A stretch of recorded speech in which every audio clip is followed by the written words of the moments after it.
শুনেন শুনেন শুনেন, তিনজন একলগে কথা বললে তো হবে না, তিনজনে একসাথে কথা বললে হবে না, ঠিক আছে?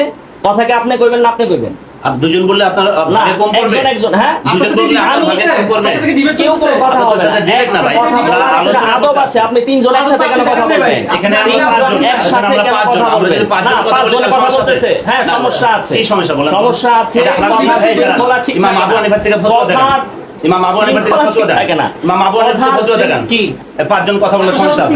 এটা তো ফতোয়া না, কেন সমস্যা? তো ফতোয়া সমস্যা কি সেটা? সব ফতোয়া অর্থ কি? ফতোয়া অর্থ কি? ফতোয়া অর্থ বলেন, বলেন আপনি বলেন। আমি বলছি ইমাম আবু হানিফা থেকে ফতোয়া দিবেন, ফতোয়া এর বিষয়ে তো ফতোয়া হবে না।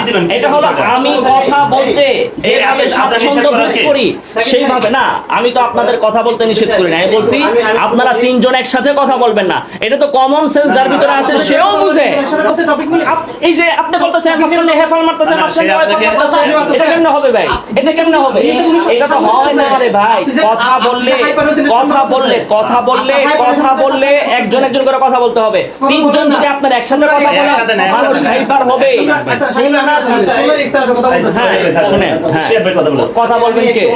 হ্যাঁ বলেন। বিষয়টা হচ্ছে বলেন, আপনাকে প্রশ্ন করা হয়েছে, আপনি উত্তর দেন, তারপরে ওই দিকে আগাবেন। জি না, আপনি যদি পাল্টা আবার প্রশ্ন করেন তাহলে সেটা তো সমস্যা হয় না। প্রশ্ন উনি বলছে সুন্নাহর বিষয়ে ইখতিলাফ হতে পারে না। প্রশ্নটা আপনি বলেন। হ্যাঁ শুনেন, আমি বলছি সুন্নাহর বিষয়ে ইখতিলাফ হয়, হতে পারে।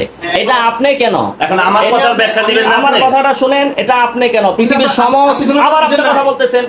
তাহলে তিনজনে এক লাখ কথা কইতেছেন না। একটা কথা আমি বলতেছি, এক অক্ষর সে বলে, আর এক অক্ষর সে বলে, আর কথা কইব কেন? এটা কি কথার আদব? এটা কথার আদব? এটা কথার আদব?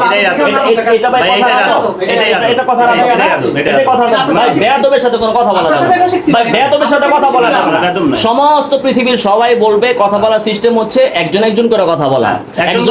এখন আমি একটা কথা, ডিবেটের সময় শুধু আদব আর সব সময় বেয়াদবি, এরা কথা বলছে। মানে ইস্তেলাহ, ডিবেট ছাড়া ইস্তেলাহ করা যাবে না। আপনি আমার সাথে কথা বলতেছেন ভাই, বেয়াদবি এটা অভিধানে থাকে না, বেয়াদবি এটা আচরণে থাকে, এটা আচরণে থাকে। এটা পৃথিবীর সমস্ত ভাই লাফালে তো এটা বলবে, এটা তো আমি দেখছি। এই যে লাফাইতেছেন, এটা আপনি লাফাইতেছেন, আপনি আমার গেস্ট না, আপনাকে আমি দাওয়াত দেই নাই, আপনাদেরকে আমি দাওয়াত দেই নাই, আপনারা আসছেন। এটা গেস্ট না, আপনারা আমার গেস্ট না, আপনারা আমার গেস্ট না।